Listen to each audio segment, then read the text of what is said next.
Parents are unreasonable with their children's time. Most adults expect standard working hours and set assignments with a reasonable time frame. Parents will give their children tasks to do now, without regard to what the kid was doing, and get upset when the kid gets understandably upset. Kids aren't your servants.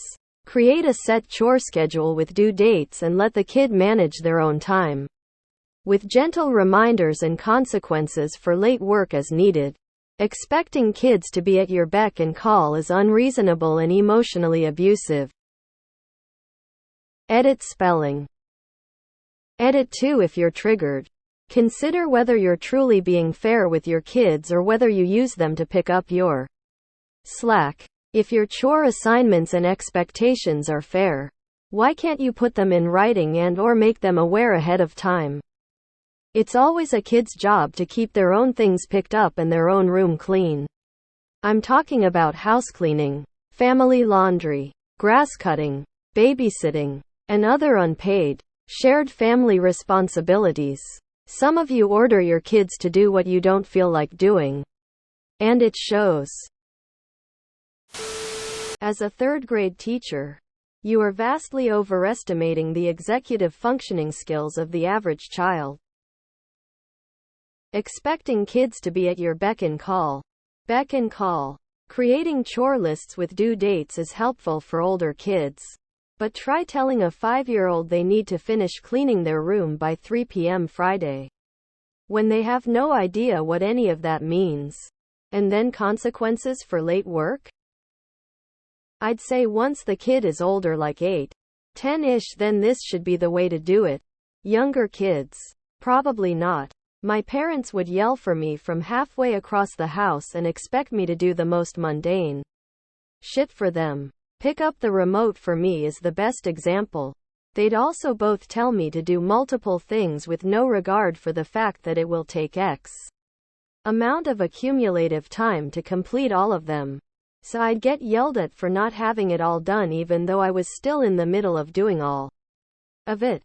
Full disclosure, I am not very close to my parents. Any tasks that I required my child to complete immediately were tasks that I had requested earlier and reminded them about multiple times. Requiring that they do it immediately is the consequence for failure to do it in a timely manner. If it's just the occasional "oh shit, I forgot something and need your help," then that's just part of being in a family. But I agree that there needs to be some understanding that kids, especially kids who are old enough to have homework, are busy. Your opinion is unpopular and the comments are proof. Yes. And just because they are your kids, it doesn't mean you can't ask them if they are available for things in advance instead of telling them they have to be places last minute. There's very little things I ask of immediately. They're usually small things though. Unless it's the trash that needs taking out. I'm reluctant to call that emotionally abusive. I do understand where you're coming from. But there's one important thing parents have to teach kids. Sometimes when you're told to do something, you have to do it. If you keep a child to a specific timesheet, then when they get out to the real world where that's often not possible, they will panic. My 3-year-old wakes up from a nap and thinks that this morning was yesterday. Every single day. He has no concept of time. Ever. I definitely try to give him warnings that things are coming up. And we frequently set a timer for 3 or 5 minutes and then we're going to clean or bathe or such. But he doesn't understand any of those time divisions yet. And yeah, sometimes we have to get in the car right now for daycare.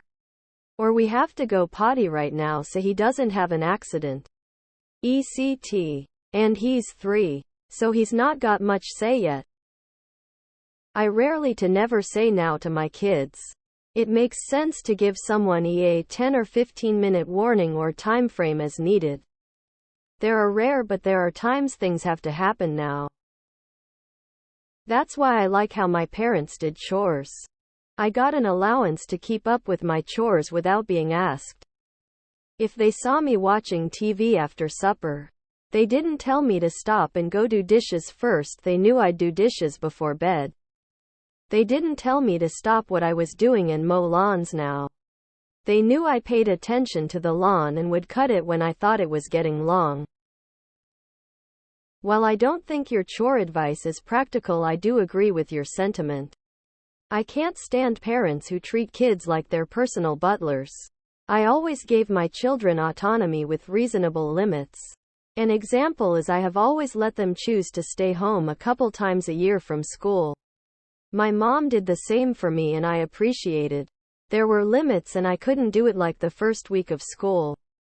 But I always appreciated that. And if my kids are in the middle of something, I'd be like, okay, as soon as you're done then. Stuff like that. My kids are 11 and 9. Everything I tell them to do now was something they should have done without me asking. Pick up his boots now? I'm saying now because he shouldn't have left them in the middle of the floor in the first place. Clean his room now? I'm saying now because there are dirty dishes all over his room that should never have been there in the first place. Sometimes the consequence of not doing something when it should have been done is that you no longer get a choice of when to do it. You get the idea. See, it's not so much the doing of something now that bothered me as a kid so much as it is the shouting for me to come here right this second, only for it to be like, hey, go put this in the sink. For me, you need to specify the task beforehand instead of shouting my name so I can decide the level of urgency. Kid, just clean your room and stop giving your parents grief. What do you suggest as a punishment for the children if they don't get their chores done by the due date? I think about how we want kids to be obedient, and if they don't listen, we take it as a sign of rebellion against your authority when it may not even be that deep. Parents forget kids aren't robots. It is not fair to expect them to listen all the time. This is why my mom always gave me a list and said just make sure it's done before I get home. Which was a solid 4 hours. Taught me to rip through the list and then get to play video games for 3 hours. Pretty solid trade-off. Definitely a popular opinion in my book. I'd really like to know how you manage to fill up your trash can to fit a scheduled time for it to be taken out. Parents will give their children tasks to do now, without regard to what the kid is doing. Hey, it's just like the workplace. Tell me you don't have kids without telling me you don't have kids. How many kids do you have? Up. Does triggered mean set off like a bullet? My favorite thing is people who don't have children that just know what other parents are doing wrong and love to tell them how to do it right. I think it's right up there with mansplaining. Well done, Op. Okay, Timmy. Sorry, I want you to do something. I could tell you to clean your room by Thursday at 8 p.m. Then remind you Thursday morning and get yelled at. Then remind you Thursday at 6 p.m. and get yelled at. Then check that you did it at 8 and get yelled at while I watch you do it poorly. Or I could notice you had a break between video games and ass picking and watch you do it poorly right then, while getting yelled at. Both options suck for me. So I'll just make you do it right now. Stop being a slob and start helping. This is part of the reason children are so soft these days. The way a lot of parents try to raise kids now is with a lot more understanding and patience than it used to be, which in some aspects is amazing, but I also see a lot of kids who just downright refuse to listen to their parents because the consequences for not doing so are so lax and they've been given no reason to respect the authority of their parent. There needs to be a balance. And something like this is just silly lol. The real world is going to suck for your kids.